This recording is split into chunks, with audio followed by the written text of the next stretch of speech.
Hey guys, how's it going? It's me, Josh, from the channel Ask Josh. And first of all, guys, please let me just say how sorry I am for trying to push Mike Gesicki on everyone, thinking he was gonna blow up. And I mean, I was a true believer.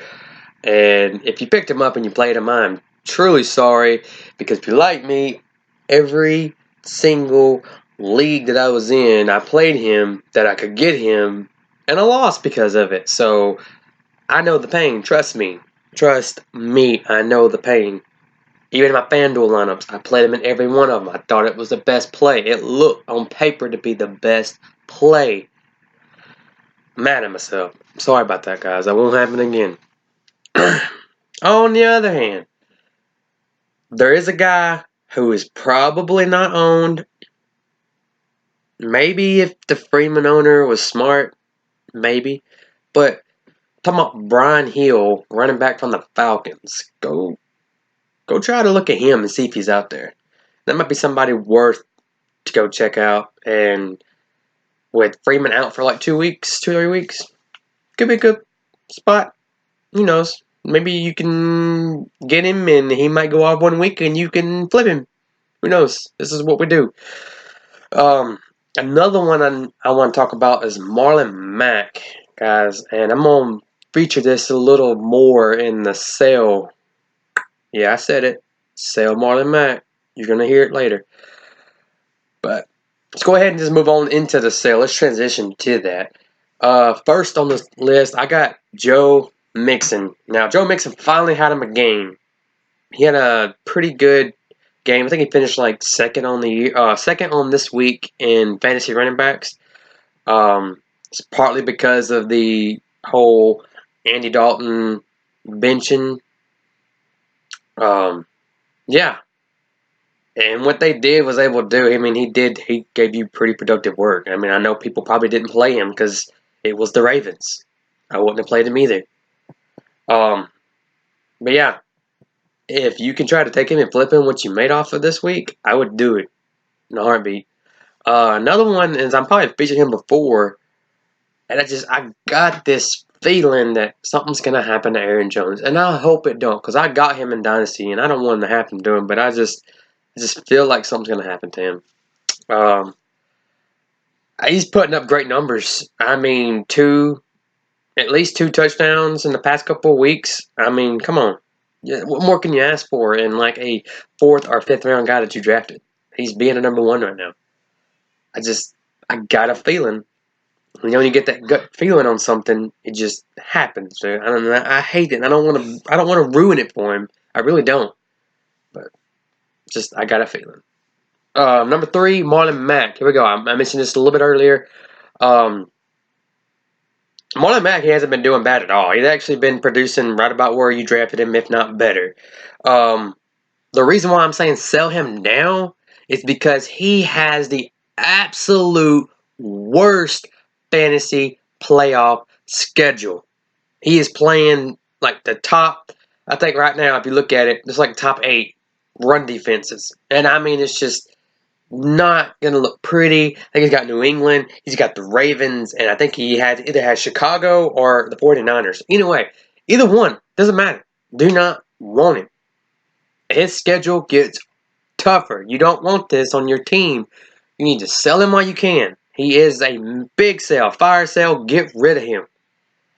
On that note, that guy, Marlon Mack, could potentially get you some of these buy lows that I'm going to mention later. So, really pay attention to that. Christian Kirk, the man had him another week. He has been on that little steady up climb, and I think we finally found his peak for the week, or for the season. It's going to go down. Get rid of him. That is another one, just get rid of. Like, I think the Cardinals schedule opens up that it just gets tougher. You don't want that. Number 5 is another one on here that this is kind of a iffy situation. And this is Darius Slayton. Darius. I don't know if I'm saying that right. But still, his whole situation with the Giants is he's be able to produce because he has injuries to Shepard and Ingram. So, and when those two do come back, he's gonna be put back on the back burner, the fourth, maybe fifth read at best. And he's been putting up monster numbers for the past couple of weeks, like Kurt. It's time to get rid of him. I know some people's weeks for trade deadlines has already done happened, and I'm aware of that. But other people have their trade deadlines set up to the point to playoffs. So I'm going to keep producing these videos as much as I can because I love doing this. And then, like, most of my leagues, trade deadline's the 23rd. So next week's my trade deadline. So we'll see how it goes. Let's go ahead and move over into the buy low. I'm not trying to rush a whole lot of time here. Number 1, Kenny Golladay.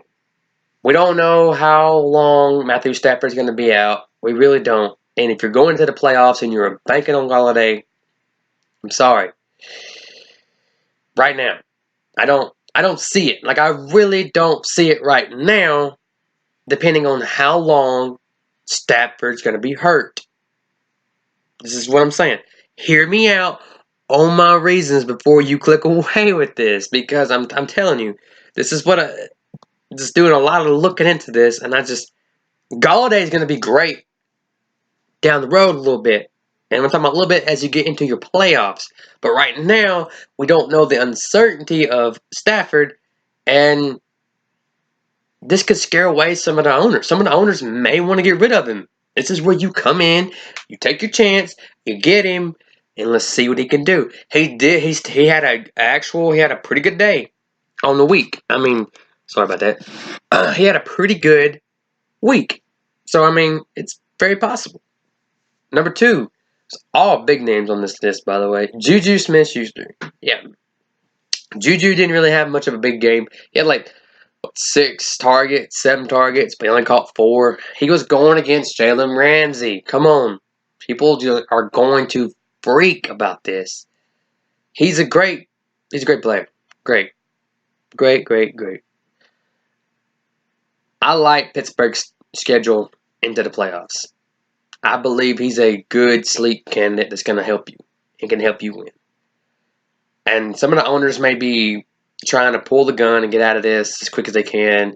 I know in a couple of leagues I had Juju, and I went ahead and traded him off. And I actually traded him off for, who was it? And one of them. I think I traded for T.Y. Hilton. Look how that ended up. T.Y.'s been hurt for a month. My loss. Anyway, trust me. I think Juju's in for a good couple of weeks here soon. Alvin Kamara. He been hurt. We seen what happened whenever he got hurt. Murray took over. Murray did great. He came back. And we seen what happened when he came back. They lost to the Falcons. The Falcons' defense. It's horrible. But man couldn't get nothing going. I don't know if he was still hurt. He was still trying to rest. I don't know what was going on with him. But obviously the man needs more time. And this is like earlier, in Juju's case, the Saints have a pretty good fantasy playoff schedule for their fit. And I think Kamara would be great. So, that's it. I only got 3 buy lows right now. I know they're big names. You're probably thinking, well, what am I supposed to do? But I'm telling you, it's just, I got a good feeling about those 3. I really do. Not so much for myself. So, yeah. Anyway, guys, I hope you enjoyed it. And let me know in the comments what you think. If you got any trade questions, if you're trying to make a last-second push and you want to get some reassurance, or you think that it might not be worth it, or somebody's trying to push some crap on you and you're trying to make sure that it's crap, let me know. Hey, help me out here. I don't mind helping nobody. That's what I like doing. Anyway, guys, I hope you have a good one, and I will see you in the next one. Peace.